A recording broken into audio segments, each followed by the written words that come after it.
Bismillahirrahmanirrahim.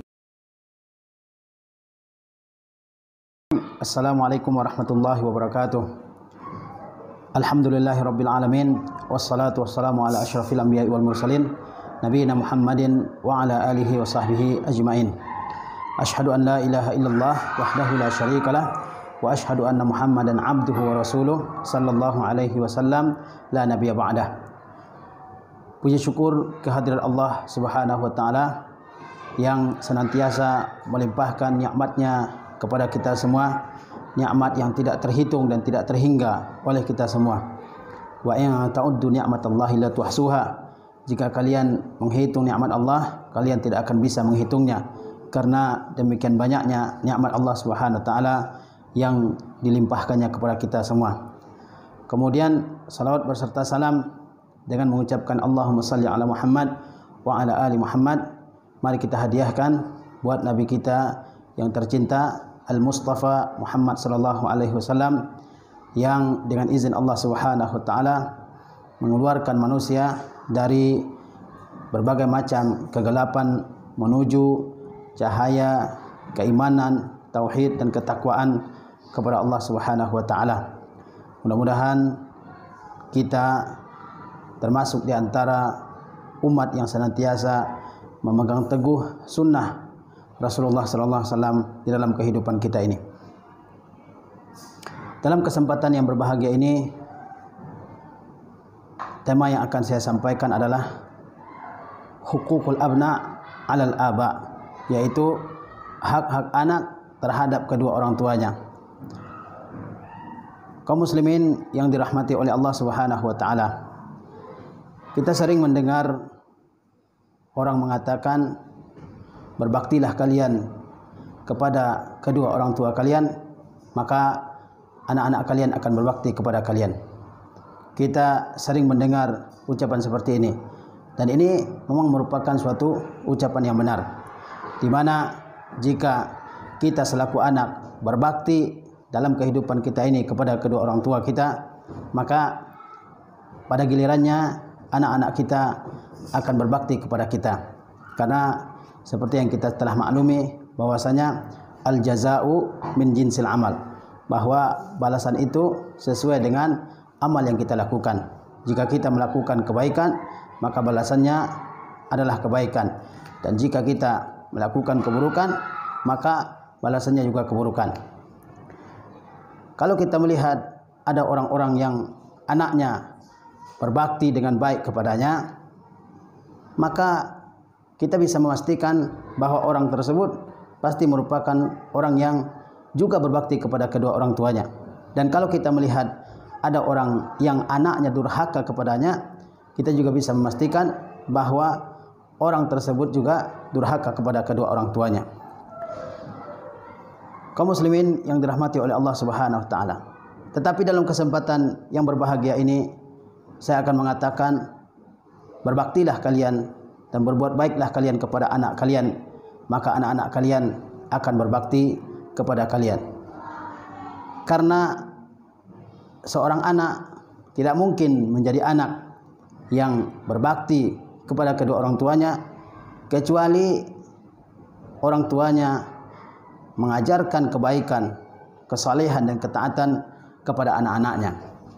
Oleh sebab itu, banyak kita temukan ayat-ayat Al-Quran yang memerintahkan kepada kita semua selaku orang tua agar kita berbuat baik, mendidik, membina dan membentuk adab serta akhlak anak kita.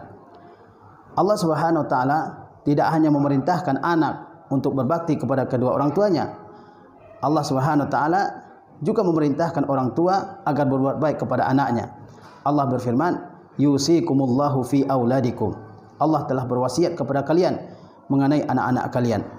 Allah Subhanahu wa taala perintahkan kita semua untuk menjaga diri kita dan menjaga keluarga kita dari api neraka.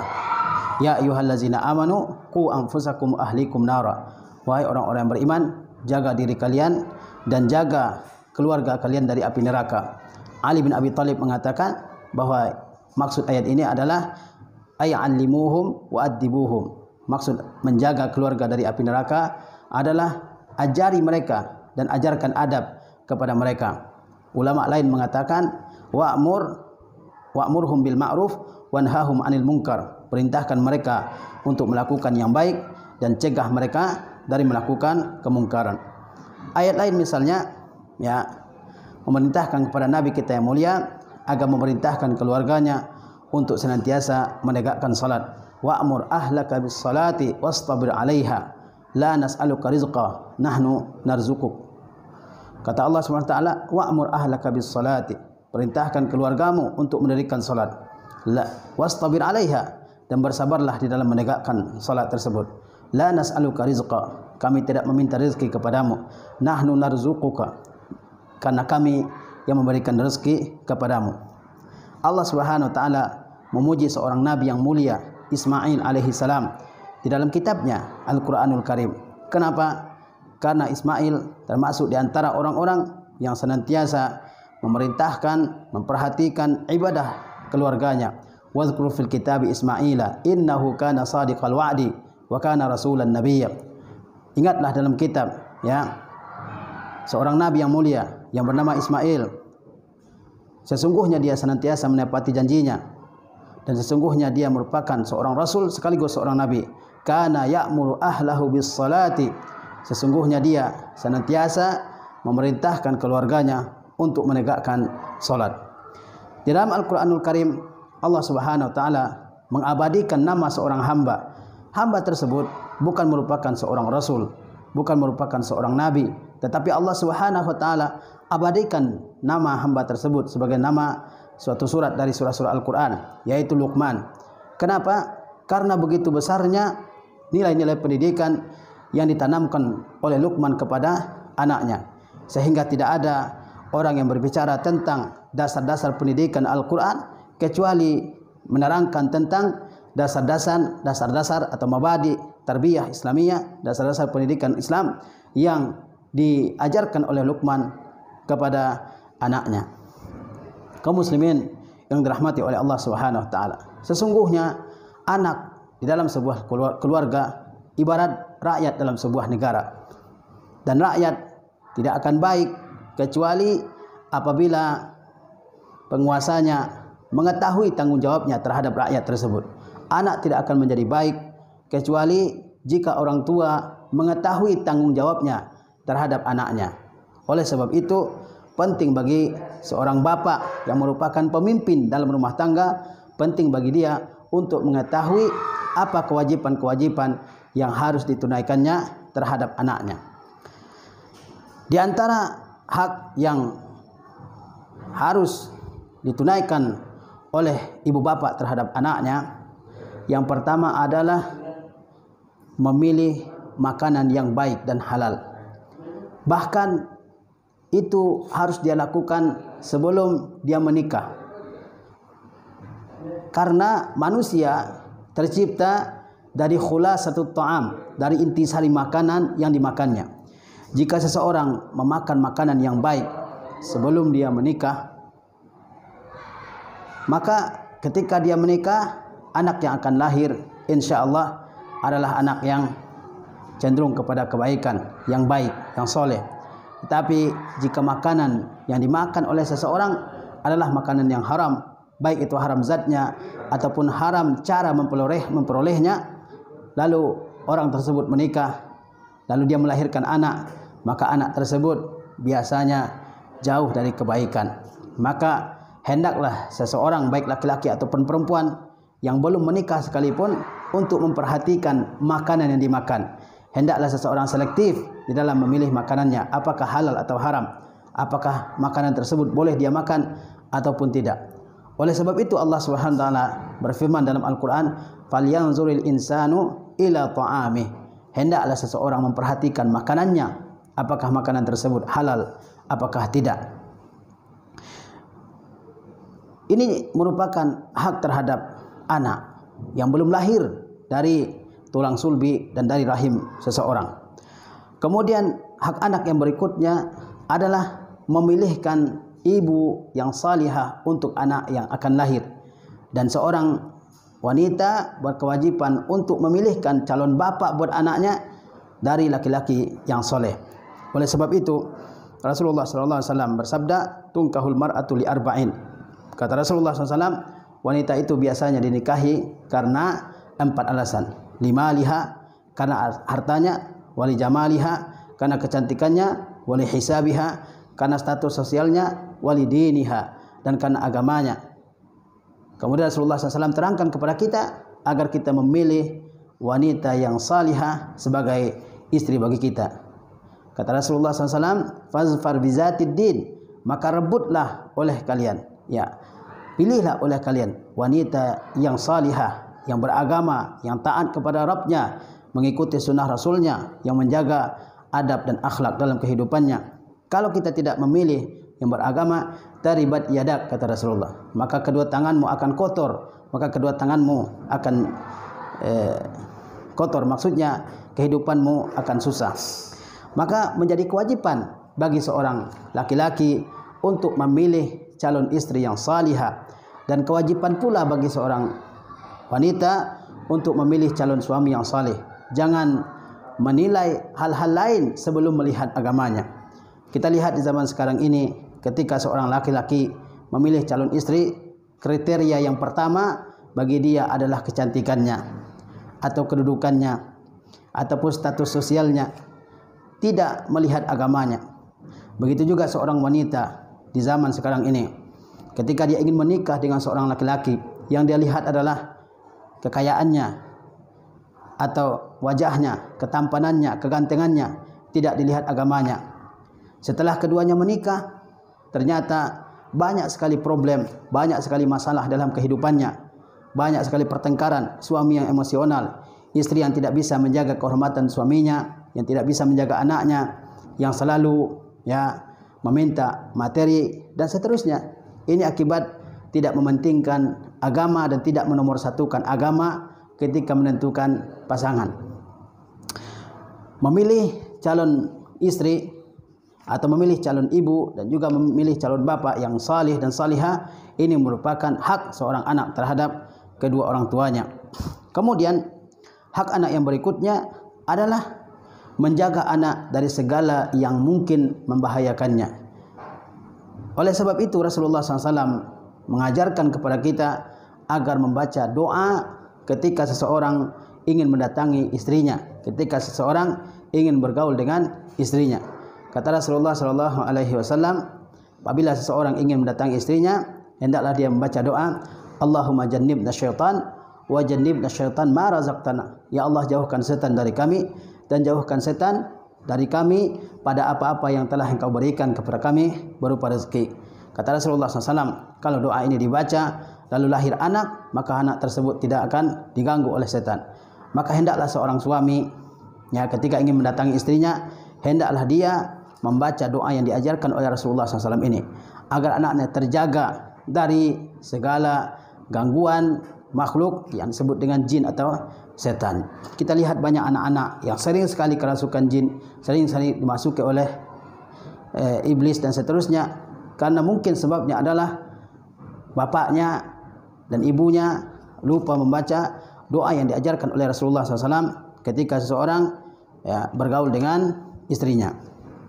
Kemudian di antara hak anak terhadap kedua orang tuanya juga menjaga anak tersebut dari segala yang mungkin berpotensi untuk membahayakannya, yaitu ketika seorang istri sudah positif hamil, maka dia berkewajiban menjaga kandungannya, kehamilannya dari segala yang membahayakan anaknya. Misalnya, kalau dokter mengatakan bahwa obat-obat tertentu berbahaya bagi kandungan seorang ibu, maka ibu tersebut haram hukumnya mengkonsumsi obat tersebut. Ini berkaitan dengan obat-obat. Apalagi hal-hal lain yang jelas-jelas keharamannya, seperti misalnya rokok, narkotika, minuman beralkohol, dan seterusnya. Tentu hal ini wajib untuk dijauhi oleh seorang ibu yang sedang mengandung anaknya. Jangan sampai seorang yang sedang hamil kemudian merokok, kemudian mengkonsumsi minuman keras, itu tidak hanya merugikan dirinya sendiri, tapi juga merugikan anaknya yang dalam kandungannya. Dan kalau dia melakukan, maka dia telah mengabaikan hak anaknya terhadap dirinya. Dan jangan sampai seorang wanita muslimah melakukan hal-hal tersebut, melakukan hal-hal yang bisa memudaratkan dan membahayakan anak yang ada di dalam kandungannya.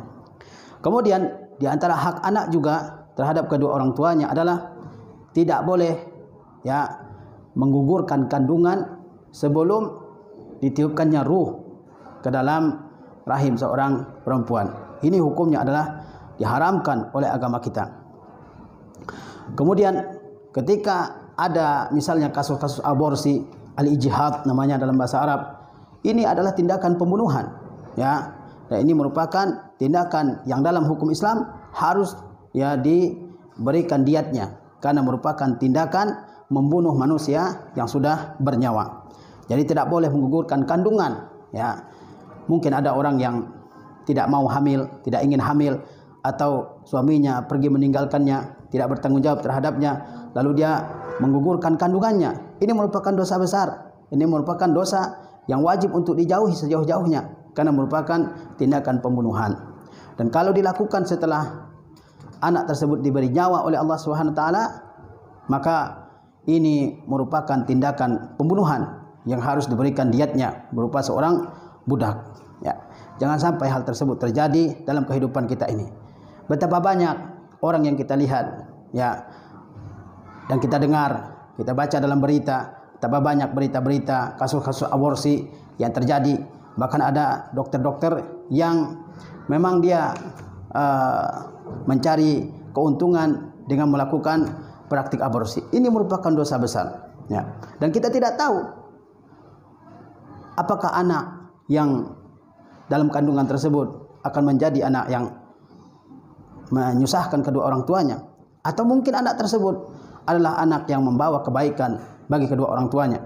Banyak anak-anak yang kita dengar adalah anak-anak yang tidak diinginkan lahir ke dunia oleh ibu bapaknya, tetapi kemudian anak itulah yang membuat kedua orang tuanya bangga, yang menyenangkan dan menenteramkan, dan anak itulah yang berbakti kepada kedua orang tuanya. Maka jangan sampai kita menolak rezeki dari Allah Subhanahu wa taala berupa anak-anak. Betapa banyak orang yang berkeluarga, hidup berumah tangga bertahun-tahun, tapi tidak dikaruniai oleh Allah Subhanahu wa taala anak. Kita yang diberikan oleh Allah Subhanahu wa taala anak, jangan sampai berencana, berniat untuk menggugurkan anak yang ada dalam perut seorang ibu. Kemudian di antara hak anak terhadap kedua orang tuanya adalah bergembira dengan kelahirannya. Jangan sampai seseorang bersedih dengan kelahiran anaknya. Anak merupakan penyejuk mata, qurratul ain. Ketika dia lahir ke dunia ini, dia sudah membawa rezekinya dari Allah Subhanahu wa taala. Orang tuanya tinggal berusaha sekuat tenaga untuk mencarikan nafkah, sementara nafkahnya itu telah ditetapkan dan dituliskan oleh Allah Subhanahu wa taala. Maka jangan sampai seorang bapak atau seorang ibu bersedih, karena melahirkan anak yang tidak sesuai dengan ekspektasinya, sesuai dengan harapannya. Jangan sampai kita seperti orang-orang jahiliyah yang kalau istrinya melahirkan anak perempuan, lalu dia dikabari tentang kelahiran anaknya, dia kecewa. Sebagaimana Allah Subhanahu wa taala jelaskan dalam firman-Nya, "Wa idza busyira ahaduhum bil untha dhalla wajhuhu muswadda wa huwa kazim yatawara minal qaumi min su'i ma busyira bihi ayumsikuhu ala hun am yadussuhu fit turab." Apabila seseorang di antara mereka diberi kabar gembira, dengan lahirnya anak perempuannya, zalla wajhuhu muswadda, sepanjang hari wajahnya menghitam, zalla wajhuhu muswadda min su'i ma busyira bihi, karena buruknya berita yang dikabarkan kepadanya. Ayumsikuhu ala hun, apakah dia membiarkan anaknya tersebut sementara dia menanggung kehinaan, am yadussuhu fit turab, atau dia akan menguburkannya di tanah. Pilihan-pilihan yang sulit di masa jahiliyah ketika seseorang melahirkan anak perempuannya.